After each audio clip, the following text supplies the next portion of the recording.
साथ में मैं आपको इस कौशल के बारे में पूरा जानकारी यहाँ पर प्रदान करूँगी। तो आज जो हमारा कौशल रहेगा वो है प्रश्न कौशल।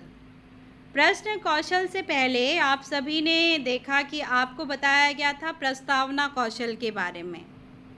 प्रस्तावना जो कि आपके कंटेंट से आपको जोड़ेगी और विद्यार्थी के प्रीवियस नॉलेज को चेक करने में भी आपका सहयोग प्रदान करेगी। चूँकि प्रस्तावना प्रश्न में आपको अपना टॉपिक विद्यार्थियों के मुख से निकालना होता है। प्रस्तावना प्रश्न इस तरीके से बने हुए होने चाहिए कि विद्यार्थी अपने पूर्व ज्ञान के आधार पर आपको उचित उत्तर प्रदान कर सकें और आप विद्यार्थी के पूर्व जानकारी को लेते हुए उसे नवीन क्या जानकारी देनी है इसके लिए अपने को तैयार कर सकें। तो आपसे कहा गया होगा कि 4 आपको प्रस्तावना प्रश्न बनाने हैं और वो जिगजैग फॉर्म में होने चाहिए, अर्थात प्रश्न का संबंध उत्तर से होना चाहिए और अगला निर्मित होने वाला प्रश्न उत्तर से संबंधित होना चाहिए और फिर अगले प्रश्न का जो उत्तर निकलेगा उससे आपका तृतीय प्रश्न संबंधित होना चाहिए। इस तरीके से आप सभी को जानकारी दी गई होगी। इसी प्रकार आपको द्वितीय कौशल के रूप में व्याख्यान कौशल को पढ़ाया गया होगा। व्याख्यान कौशल के अंतर्गत आप सभी को विशिष्ट रूप से ये ध्यान रखना था कि आप जब भी अध्यापक के रूप में कोई स्पष्टीकरण देते हैं तो स्पष्टीकरण देते हुए अध्यापक के पास सहायक सामग्री का होना आवश्यक है।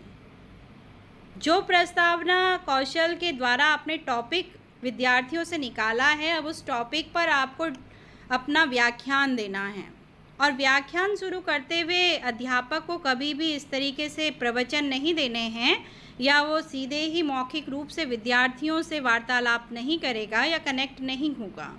आप जिस आयु के विद्यार्थियों को पढ़ाने जा रहे हैं उस आयु के विद्यार्थी को किसी सहायक सामग्री की आवश्यकता होती है, ऐसी सहायक सामग्री जो उनमें रुचि उत्पन्न कर सके, जो उनमें प्रेरणा उत्पन्न कर सके, जो उनको कंटेंट को समझने में उनके ध्यान को केंद्रित कर सके, जो उनमें छुपी हुई अभिवृत्ति और अभिक्षमताओं को बाहर निकाल सके, जो आपको सहयोग प्रदान कर सके इंडिविजुअल डिफरेंस को जानने के लिए, जो आपका सहयोग प्रदान कर सके विद्यार्थी के इंटेलिजेंस को जानने के लिए। इसके लिए आवश्यक रूप से आपको कहा गया था कि जिस दिन आप व्याख्यान कौशल को प्रस्तुत करेंगे आप एक सहायक सामग्री के रूप में चार्ट का प्रयोग आवश्यक रूप से करेंगे, अर्थात जो भी कंटेंट आपने पढ़ाया उस कंटेंट से संबंधित मुख्य बातों पर आधारित आपने कोई छायाचित्र बनाया हुआ है और उसी छायाचित्र को सहयोग में लेकर आप अपना पूरा व्याख्यान देंगे। ऐसे नहीं कि कक्षा में आप खड़े हो गए और सीधे बोलना शुरू कर दिया, विद्यार्थी आपके मुख को देख रहे हैं, उनको ना कुछ समझ में आ रहा है ना आप समझा पा रहे हैं। उस समय आपका सहयोग आपके अस्त्र और शस्त्र के रूप में क्रिया करता है आपकी सहायक सामग्री। आप चार्ट बना कर लेके जाइए, आप मॉडल बना के लेके जाइए। ये ज़रूरी नहीं है कि एक अध्यापक एक अच्छा मैं कहूँ चित्रकार हो, किंतु आप अपने भावों को रेखाकृति के माध्यम से प्रदर्शित कर सकें, इस तरीके से आपको अपनी सहायक सामग्री का निर्माण करना आना चाहिए। उसमें रंग बिरंगापन होना चाहिए जो विद्यार्थियों को आकर्षित कर सके। उस कंटेंट को समझाने का वो सारा मैटर उसके अंदर होना चाहिए जिससे आपका स्पष्टीकरण विद्यार्थियों के लिए रोचक भी बन जाए और वो उनके लिए प्रेरणादायक भी बन जाए। तो इस तरीके से व्याख्यान कौशल आपका पूर्ण होना था। उसके बाद आपके पास नेक्स्ट कंटेंट आपके पास आया होगा दृष्टांत कौशल। अध्यापक जब भी किसी प्रकरण का स्पष्टीकरण दे रहा होता है तो प्रकरण के स्पष्टीकरण के दौरान आवश्यक है कि कई सारे ऐसे क्लिष्ट शब्द आ जाते हैं या कोई क्लिष्ट वाक्य आ गया है जो विद्यार्थी के समझ में नहीं आ रहा है। तो ऐसी स्थिति में अध्यापक को क्या करना चाहिए? जब वो स्पष्टीकरण दे रहा हो और उसने अपना चार्ट भी लगा रखा है और विद्यार्थी को जो आपका कोई वाक्य है वो समझ में नहीं आ रहा है, आपने उसको वैसे ही प्रयोग कर दिया जैसे वो किताब में लिखा हुआ था, तो ऐसी स्थिति में अध्यापक क्या करेगा उसे सरल बनाने के लिए? क्या प्रयोग करेगा अध्यापक अब यहाँ पे, बताइए। मैम दृष्टांत का उदाहरण देंगे मैम। उदाहरण देंगे, दृष्टांत देंगे, वेरी गुड। इसीलिए आपको तीसरे कौशल के रूप में दृष्टांत कौशल के बारे में बताया गया। दृष्टांत यानी कि एक ऐसा दृश्य जिसका सार आप विद्यार्थियों के समक्ष प्रस्तुत कर रहे हैं, और वो जो दृष्टांत है उसका संबंध विद्यार्थियों के दैनिक जीवन से संबंधित होना चाहिए। वो दैनिक घटनाएं जो विद्यार्थी ने अपने जीवन में फेस की हों या उसने देखी हों।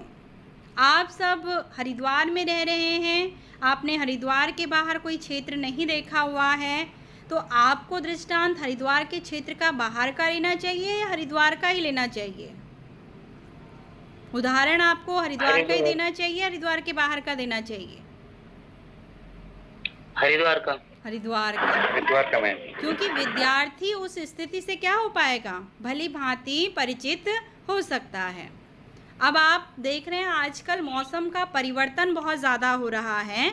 मौसम कहीं अचानक से बारिश आ जा रही है, तो कहीं बहुत तेज़ धूप लगी हुई है, तो कहीं बादल लगे हुए हैं। एक ही क्षेत्र में अलग अलग तरीके का मौसम बना हुआ है, और बच्चे ने इसी मौसम को देखा हुआ है आजकल। और आप बात कर रहे हैं उसके सामने स्विट्ज़रलैंड की, उसने हरिद्वार से बाहर कोई जगह ही नहीं देखी, और आप बात कर रहे हैं स्विट्ज़रलैंड में आज का मौसम ऐसा है, तो क्या वो अपने को कनेक्ट कर पाएगा वहाँ पर? नहीं। नहीं मैम, नहीं कर पाएगा ना। ऐसी स्थिति में आप ये कह सकते हैं कि प्यारे बच्चों, हम बहादुराबाद में अभी हैं।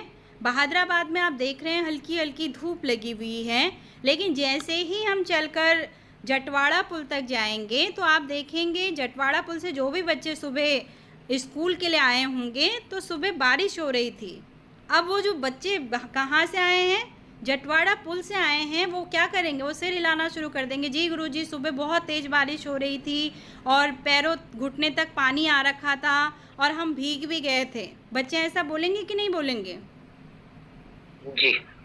तो जो बच्चा ओरिजिनल वे में जटवाड़ा पुल वाले बच्चे बहादुराबाद वाले बच्चों को कह रहे हैं कि भाई पानी था और हम भीग रखे थे, और तुमने प्रत्यक्ष हमको देखा भी, जब हम विद्यालय में आए तो हमारे वस्त्र भीगे हुए थे। तो बच्चे ने कनेक्ट कर दिया, हाँ देखो बहादुराबाद का तो हल्की हल्की धूप है, लेकिन ये बच्चे कह रहे हैं वहाँ बारिश थी, ये भीग के आए हुए हैं। इसका अर्थ है एक ही जगह में एक ही आपका क्षेत्र है, और आपके एक ही क्षेत्र में अलग अलग जगह पर अलग अलग मौसम हो गया। तो मौसम के परिवर्तन को बताने के लिए आपको उसको स्टेट के बाहर लेके जाने की ज़रूरत नहीं है, डिस्ट्रिक्ट के बाहर लेके जाने की ज़रूरत नहीं है। डिस्ट्रिक्ट भी बहुत बड़ा है, उसमें भी जो क्षेत्र हैं उस क्षेत्र में ही उसको आपको उदाहरण के रूप में प्रयोग में लेके आना है। इसीलिए दृष्टांत कौशल जब आपको बताया गया होगा तो ये आपसे कहा गया होगा कि स्पष्टीकरण को देने के लिए, उसको और सरल बनाने के लिए जहाँ हम सहायक सामग्री का प्रयोग करते हैं, वहीं दैनिक जीवन से संबंधित उदाहरणों का भी हम विद्यार्थी को प्रकरण स्पष्ट करने के लिए सहयोग लेते हैं। ये कई बार टेस्ट में भी आपसे पूछा जाता है कि एक अध्यापक को अपनी कक्षा लेते हुए अपना स्पष्टीकरण देते समय किस तरीके के दृष्टांतों का प्रयोग करना चाहिए। तो दृष्टांत कौशल में आप सभी को ये ध्यान रखना है कि अध्यापक को हमेशा कैसे दृष्टांत प्रयोग में लेके आने हैं? दैनिक जीवन से प्रकृत दृष्टांत, दैनिक जीवन से संबंधित दृष्टांत। दैनिक जीवन से संबंधित जिस क्षेत्र में आप रह रहे हैं, आपने जिस चीज़ को देखा, आपको लगता है कि विद्यार्थी ने भी इस चीज़ को देखा होगा, आवश्यक रूप से वो इससे सामान्यतः परिचित होगा, ऐसे उदाहरणों को आपको प्रयोग में लेकर आने की आवश्यकता है, जिससे विद्यार्थी आपके कंटेंट से अधिकता से जुड़ सकें और आपके प्रकरण में रुचि ले सकें और आपके करवाए जा रहे अधिगम को वो सीख सकें। इसके लिए दृष्टांत कौशल करवाया गया। उसके बाद आपको बताया गया पुनर्वलन कौशल के संबंध में। अब किसी बच्चे ने अच्छा दृष्टांत प्रस्तुत कर लिया, आप विद्यार्थी से कुछ पूछ रहे थे, वो बढ़ चढ़कर आपके पढ़ाने में आपका सहयोग कर रहा था, वो आपको रिस्पॉन्स कर रहा था। कई बच्चे थे जो गलत रिस्पॉन्स कर रहे थे, तो ऐसी स्थिति में अध्यापक को क्या करना चाहिए? पुनर्बलन। पुनर्बलन का प्रयोग करना चाहिए। तो पुनर्बलन जब आपको बताया गया होगा तो आपको आवश्यक रूप से बताया गया होगा कि सकारात्मक और नकारात्मक पुनर्बलन होता है, आपका शाब्दिक और अशाब्दिक पुनर्बलन होता है।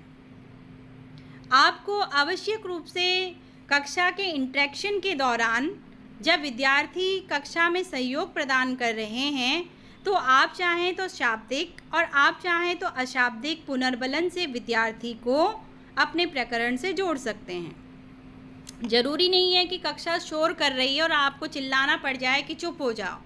आप उस समूह की ओर देखिए, एकटक देखते रहिए और आपने उंगली से इशारा कर दिया कि चुप हो जाओ और आप अपने प्रकरण में कंटिन्यू रखें। बच्चे ने आपकी तरफ देखा और उसे दिख गया कि टीचर मुझे देख चुका है और टीचर को ये पता चल चुका है कि मैं वार्ता कर रहा हूँ और टीचर इशारा कर रहा है चुप होने के लिए कि आपको चुप होना है।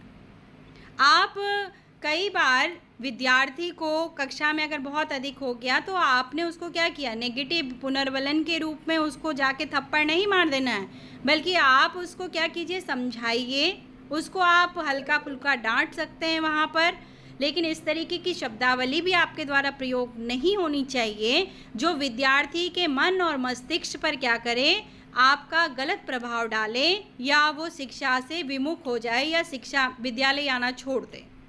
तो इस तरीके की ना आपके द्वारा गतिविधि पुनर्बलन के द्वारा होनी चाहिए, पुनर्बलन के रूप में होनी चाहिए, और ना ही इस तरीके से आपको विद्यार्थी को पुनर्बलन प्रदान करना चाहिए।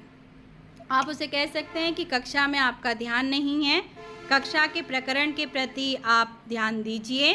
आप प्रश्न पूछ सकते हैं उस समय और उसको ये एहसास करवा सकते हैं कि विद्यार्थी का ध्यान कक्षा के प्रति नहीं है। तो पुनर्बलन कई बार आपकी कक्षा के 3 स्तरों को विद्यार्थियों को और अधिक पढ़ने के लिए प्रेरित करता है। पुनर्बलन ऐसे विद्यार्थियों को भी अपना स्टैंड लेने के लिए तैयार करता है जो विद्यार्थी कक्षा में बोल नहीं सकता था या जिसको विद्यार्थी सुनना पसंद नहीं कर रहे हैं। आप ऐसे में विद्यार्थियों को आत्मविश्वास भी प्रदान कर सकते हैं जिसमें कि विद्यार्थी के बोलने की क्षमता बढ़ेगी, अभिव्यक्ति की क्षमता बढ़ती है और उसे प्रोत्साहन मिलता है। तो इसके लिए आपको पुनर्बलन कौशल करवाया गया। इन सारे कौशलों में अब ये सारे कौशल जहाँ कार्य करेंगे, अंतिम रूप से जो कौशल आपके पास आता है वो प्रश्न, क्योंकि प्रश्न अध्यापक का एक बहुत ही महत्वपूर्ण हथियार है। इसी से वो जानता है कि विद्यार्थी कक्षा में रुचि ले रहा है कि नहीं ले रहा है। इसी से वो जानता है कि विद्यार्थी को समझ में आ रहा है कि नहीं आ रहा है। इसी से वो जानता है कि विद्यार्थी कितना समझ चुका है, यानी कि जो आपको बताया गया था assessment for learning, assessment as learning, assessment in learning, तो असेसमेंट ऑफ लर्निंग, अधिगम के लिए अधिगम का, अधिगम से आकलन का जो प्रकरण आपने पढ़ा था अपने द्वितीय सेमेस्टर में, वो सारा इसीलिए था चूँकि अध्यापक क्या कर पाता है, अपने प्रश्नों के माध्यम से ये निरंतर आकलित करता रहता है कक्षा को कि मेरे द्वारा पढ़ाया गया प्रकरण विद्यार्थी समझ पा रहा है कि नहीं समझ पा रहा है। विद्यार्थी अगर समझ पा रहा है तो उसे कितना समझ में आ रहा है, विद्यार्थी अगर नहीं समझ पा रहा है तो उसे क्या करना चाहिए या कैसे करना चाहिए अपने अधिगम विद्यार्थियों के अधिगम स्तर को बढ़ाने के लिए और अपने शिक्षण के तरीके में सुधार करने के लिए। तो उसमें उसके प्रश्न कौशल का बहुत ही महत्वपूर्ण योगदान होता है। प्रश्न के प्रकार के बारे में आप सभी ने पढ़ा होगा, तो आप सभी जानते होंगे कि प्रश्न किस प्रकार के होने चाहिए और प्रश्न किस तरीके के पूछे जाने चाहिए। तो प्रश्नों के प्रकार के बारे में यदि मैं आपसे पूछूं तो क्या होना चाहिए, कितने प्रकार के प्रश्न होने चाहिए और किस प्रकार से प्रश्न पूछे जाने चाहिए? मैम प्रश्न 4 या 5 प्रकार के होने चाहिए। और जो पहला प्रश्न है वो दूसरे से उसका संबंध होना चाहिए। उसके जो पहला प्रश्न पूछा जाएगा उसका आंसर देने के बाद ही दूसरा क्वेश्चन बनेगा। Very good Himani. और कोई? मैम प्रश्नों के कई प्रकार हो सकते हैं। अब मैम ये स्थिति पर निर्भर करता है कि किस स्थिति को किस विषय को पढ़ाया जा रहा है। यदि वे अगर टीचर का उद्देश्य ये है कि छात्रों में क्रिटिकल थिंकिंग को बढ़ाना, तो प्रश्न वैसे ही होंगे। यदि वहाँ अपसारी या अभिसारी प्रश्नों का प्रयोग करना है तो प्रश्न वैसे ही होंगे। जहाँ पर छात्र कोई नहीं बोलता है, ऐसी स्थिति है, तो वहाँ पर टीचर ज्यादा से ज्यादा ऐसे प्रश्न पूछेगा जहाँ पर बहुत ज्यादा बोलना पड़े और वो व्यवहारिक उससे जुड़ा हुआ हो, ताकि वो छात्र भी बोलने लग जाए जो नहीं बोलता है। कुछ छात्र जो कक्षाओं में इंगित ही नहीं थे, तो उनसे वैसे प्रश्न पूछेंगे जो एक क्लोज एंडिंग वाले होते हैं, वन वर्ड वाले होते हैं, ताकि वो छात्र बहुत जल्दी जो है मतलब क्लास से जुड़ना स्टार्ट करे, ताकि उसको डर बना रहे कि अब क्या है टीचर पूछता है ये वाला। तो ऐसे मतलब स्थिति के अनुसार प्रश्न बहुत सारे प्रकार के हो सकते हैं। कुछ सिर्फ सामान्य भी होते हैं कि ताकि एक को देखकर दूसरे के मन में भी उत्साह बढ़े कि मैं भी बोलूं। Very good. यानी कि टीचर केवल प्रश्न इसलिए नहीं पूछ रहा है क्योंकि उसको कक्षा को सचेत करना है। प्रश्न का कार्य ये भी है कि वो दूसरे बच्चे को भी प्रेरित कर सके कि मैं भी अपनी अभिव्यक्ति को प्रदान कर सकूं। और जैसे यहाँ पे गगनदीप ने कहा कि बहुत सारे समय काल परिस्थिति के अनुसार बहुत सारे प्रकार के प्रश्न हो सकते हैं और टीचर को उन बहुत सारे काल समय परिस्थिति के अनुसार प्रश्नों का प्रयोग करना चाहिए। तो उसी संदर्भ में मुझे लगता है सोनी भी कुछ बताना चाह रही थी।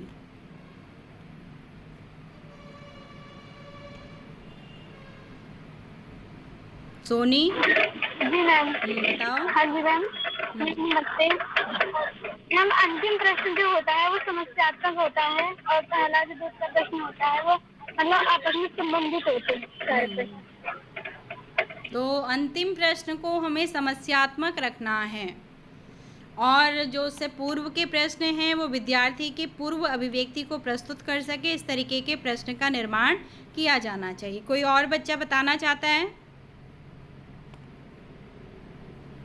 किसी और के मस्तिष्क में विचार आ रहा हो कुछ? मैम प्रश्न उनका आंसर हाँ या नहीं वाला नहीं होना चाहिए। और प्रश्न ज्यादा बड़े भी नहीं होने चाहिए, उनके छोटे आंसर होने चाहिए। Very good. लग रहा है केवल हिमानी ने पढ़ाई की है और बाकी सब केवल ऐसे ही आ रहे हैं अपना समय व्यतीत करने के लिए। जो चीज़ आपके लिए सबसे महत्वपूर्ण हथियार बन सकती है आपके शिक्षण को रुचिकर बनाने के लिए, आपके शिक्षण को आकर्षक बनाने के लिए, आपके विद्यार्थियों के अधिगम को बढ़ाने के लिए और आपके मूल्यांकन के लिए, उसके बारे में आप सभी का इस तरीके से अनभिज्ञ रहना एक चिंताजनक स्थिति है। इस चीज़ का आप सभी को विशेष रूप से ध्यान रखना है।